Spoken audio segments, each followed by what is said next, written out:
Bonjour à tous, dans cette vidéo, une nouvelle tarte aux châtaignes et aux poires, une tarte rustique, juste pour se faire plaisir à la maison. Allez, pour commencer, donc la recette de la pâte brisée, et je donnerai les recettes au fur et à mesure de l'avancement de cette tarte. Allez, on y va, c'est parti.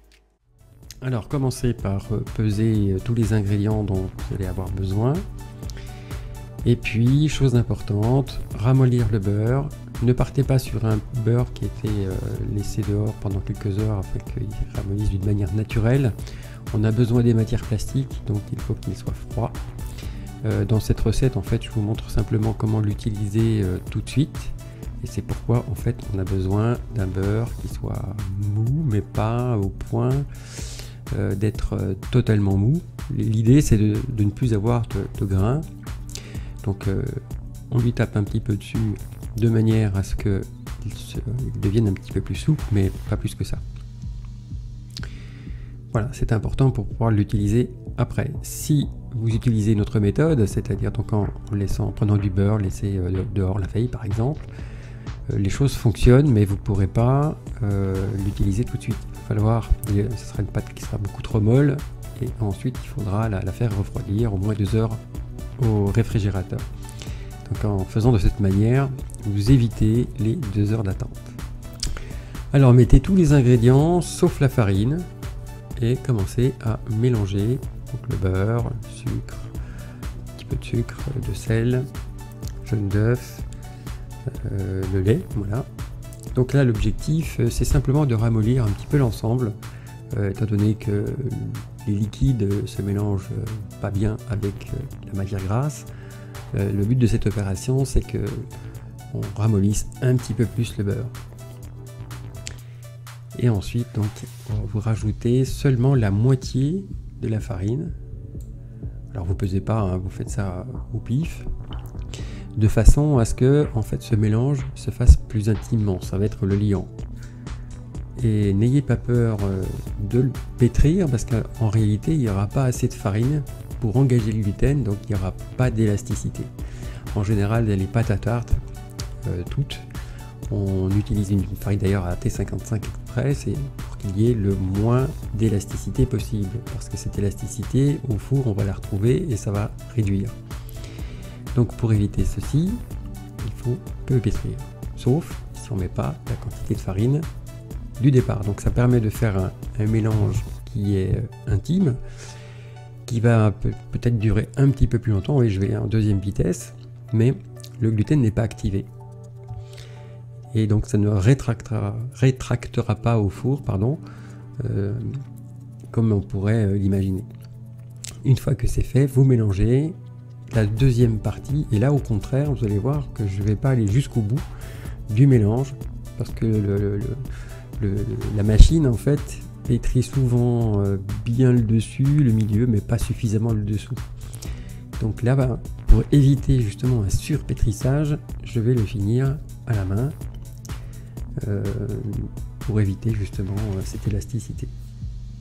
Alors c'est toutes les pâtes, vous voyez, on voit que le fond n'a pas été mélangé, et d'ailleurs ça se remarque pas trop, mais en fait il y a des morceaux de beurre encore pas totalement mélangés. Donc c'est volontaire, j'arrête un petit peu avant, surtout dans des petites quantités comme celle-là. Si vous aviez des gros pétrins, le problème serait différent, on pourrait aller pratiquement, enfin on va jusqu'au bout. Et là donc je préfère arrêter avant, et puis vous remarquerez que je n'utilise que les doigts. Je ne phrase pas, c'est-à-dire j'utilise pas la paume de la main, exprès justement pour éviter de donner de la force, de l'élasticité à la pâte. Donc les pouces, les doigts rentrent dedans de façon à finir le mélange. On s'accroche un petit peu, c'est normal. Donc, rajoutez pas de farine non plus, ne changez pas la recette, c'est important. Prenez plutôt une racle, une corne, quelque chose pour... De toute façon, elle va tout prendre, et du fait que c'est froid, justement, ça évite de se coller davantage. Bon, en général, les pâtes n'aiment pas le chaud. Hein. C'est règle absolue. Voilà, donc là, la boulange, je vais ramasser les dernier petit détail là qui restait sur le tour. Et je n'ai pas rajouté de farine et là maintenant c'est bon, elle colle plus. Alors ensuite j'ai utilisé un cercle à tarte et c'est pourquoi je le beurre un petit peu, c'est de façon à ce que la pâte brisée puisse se coller facilement et non pas pour décoller le cercle une fois cuit. Il y a suffisamment de beurre en fait dans la pâte pour éviter que ça colle, mais par contre il faut le graisser un petit peu justement pour que cette pâte puisse être foncée correctement. Voilà, avec un beurre un petit peu pommade. Alors soit vous prenez un petit peu de beurre et vous l'écrasez et ça marche très bien comme je viens de le faire. Ou bien vous pouvez à ce moment-là chauffer un petit peu le beurre et avec un pinceau vous l'étalez sur le cercle, ça marche très bien.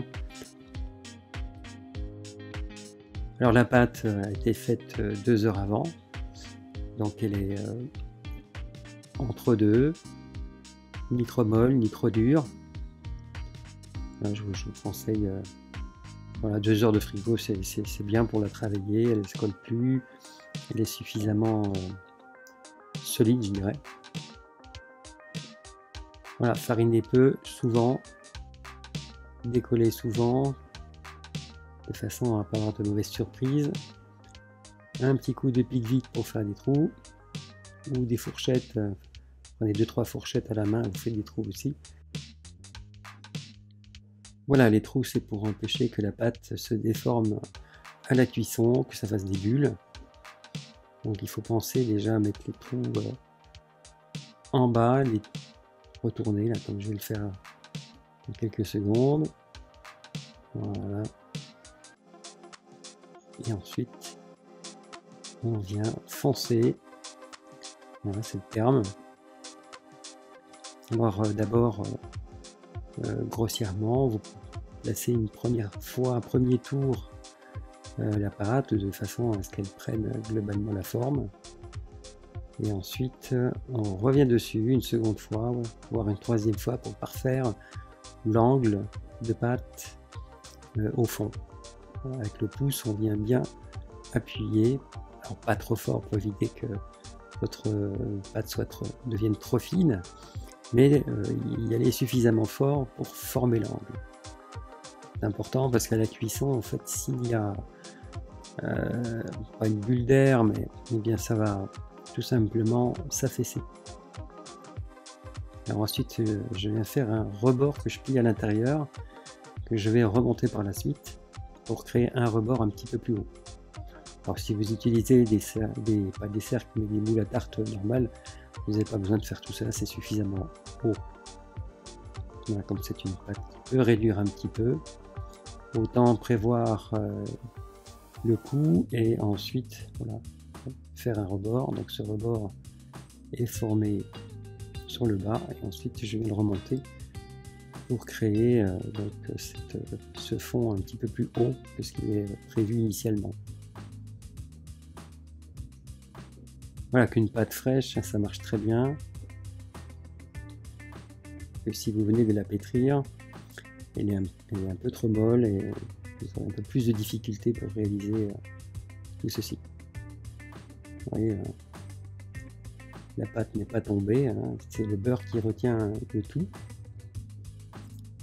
Alors maintenant, l'appareil à châtaigne. Voilà, donc là, la recette s'inscrit.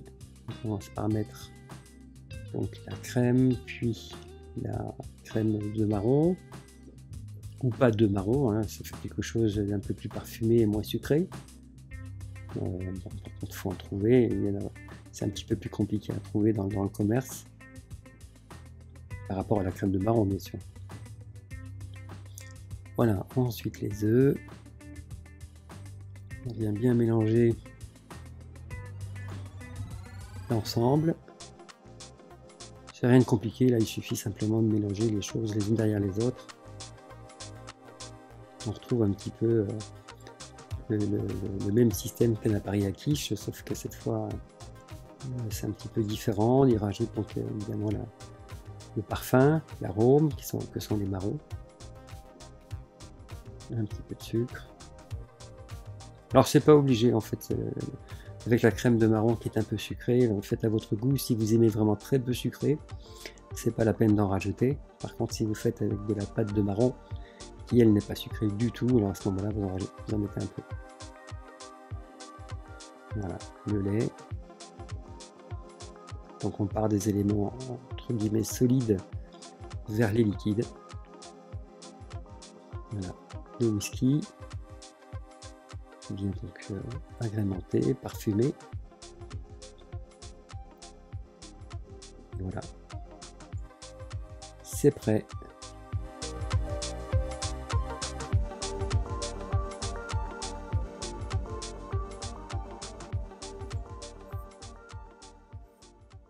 Voilà, je verse ça dans un litre. Alors les petits grains là en fait c'est de la châtaigne. J'ai acheté une crème artisanale et pour le coup on y retrouve quelques traces, quelques particules de marron. Alors ensuite vous cuisez quelques minutes, une quinzaine de minutes dans un four à 180 de façon à pré-cuire la pâte. Il y a beaucoup d'éléments liquides et on aurait un petit peu de mal à la cuire, à cuire le fond. Donc pour éviter ce souci, vous faites une petite pré-cuisson. Et ensuite, donc, vous mettez les châtaignes. Voilà, comme c'est des châtaignes entières, en fait, je les mets en petits morceaux. Ensuite, bien les poires. Et enfin, l'appareil à châtaigne. Voilà, des poires fraîches, coupées en dés, pas trop gros, pas trop fin, il faut qu'on puisse avoir un petit peu de mâche, qu'on puisse les reconnaître en bouche.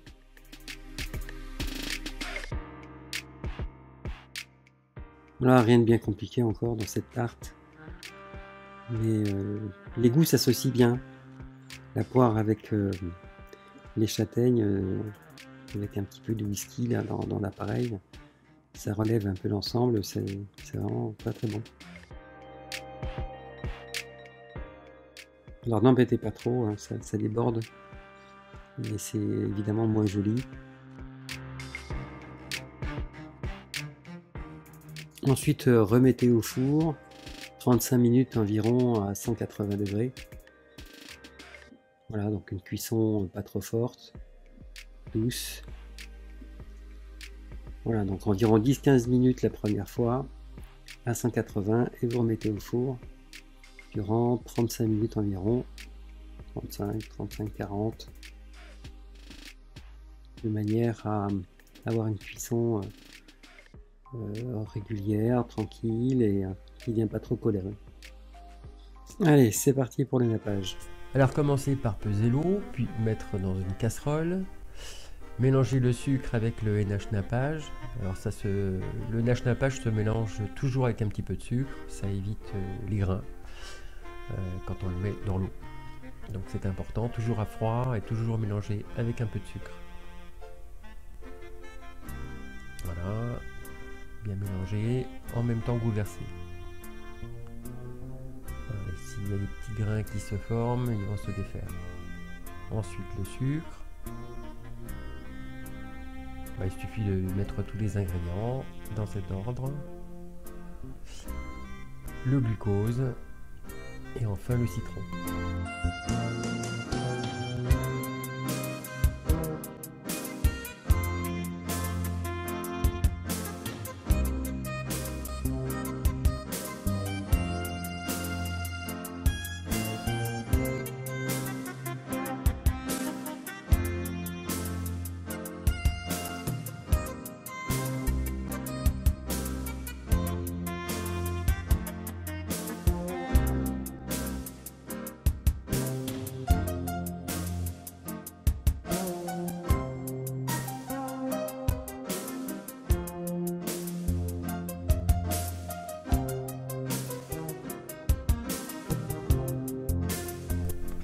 Mettez votre casserole sur le gaz et puis faites bouillir. Et c'est prêt. Ça ne veut pas dire que ce soit compliqué à réaliser. Alors ce nappage, on s'en sert dans beaucoup de choses. Il peut servir dans l'élaboration d'autres nappages, comme le nappage chocolat, enfin certains nappages chocolat. Et puis ensuite, vous avez aussi tous les entremets. Beaucoup d'entremets sont finis avec du nappage neutre. Voilà, alors c'est simple à faire. Une fois que vous avez donc les produits, aucune difficulté particulière. Voilà. Ensuite, pour son utilisation, utilisez-le entre 35 et 40 degrés. Donc après avoir fait bouillir le nappage, il faut le laisser refroidir avant de l'utiliser à 35 ou 40 degrés. 35 à 40 degrés. Ou sinon vous le préparez la veille. Il peut se congeler aussi. Vous le sortez évidemment avant, de façon à ce que la décongélation se fasse. Et ensuite vous le chauffez à 35, 40 maximum.